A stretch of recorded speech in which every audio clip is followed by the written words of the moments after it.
But what would you say then caused the backers to get more and more interested in you and not all the other Kiwi drivers? Or what? Why you? What stood out?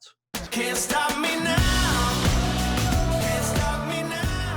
I'm just doing what I do. To be honest, mate, you'd probably be able to answer this question better than me. I want you to say the answer, but you won't say it. Basically, You're bloody fast. And what we're going to do now is show a video of one of these times, because I basically came over to you in 2018, right, at Oschersleben, and I didn't really know you much at all. Didn't even know what you looked like, actually. Yeah.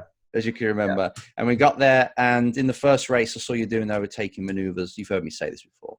Overtaking maneuvers I've just never seen at Oschersleben. Things like, oh my God, I haven't even thought about that is even possible. And you put yourself in a position where the other guy just has to make a decision. It's either crash or, okay, you've got me.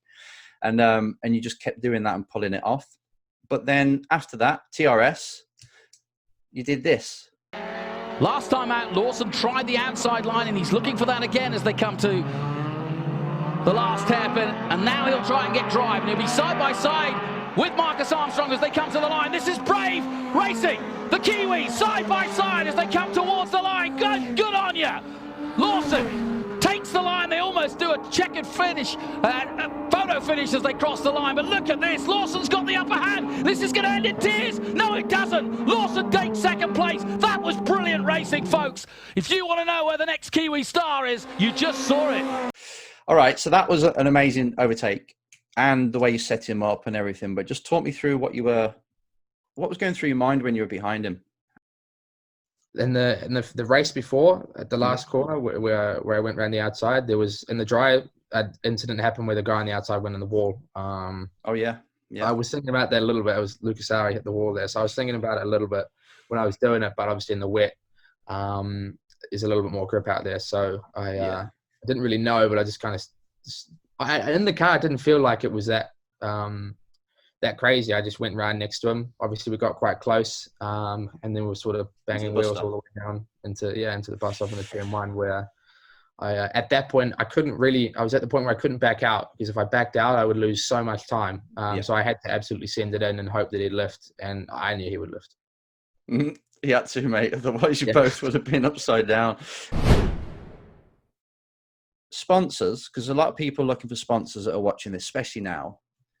Can you give them an insight of how Grant did what he did, and his story about what he was doing as a job as he was helping you? Because that's pretty interesting as well. Yeah, it is really amazing, to be honest.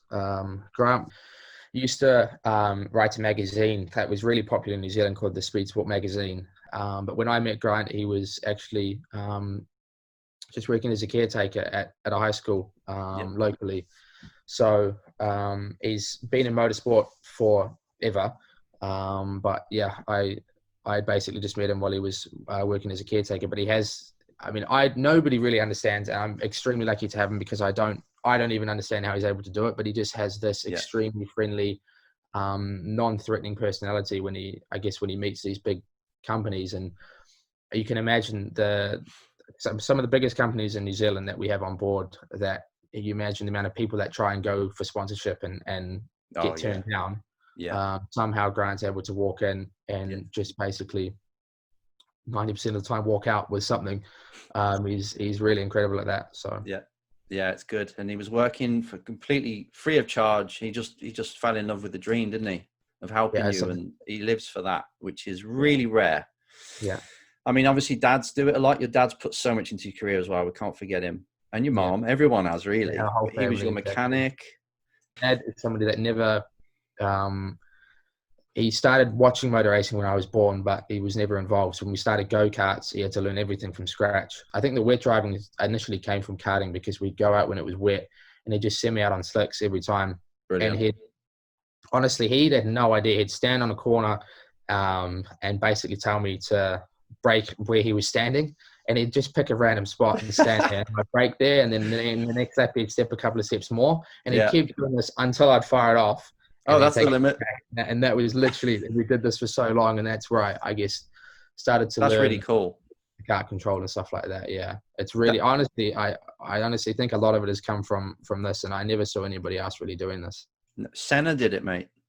because Oh, he was really? diabolical in the wet.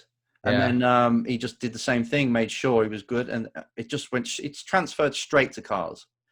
Can't stop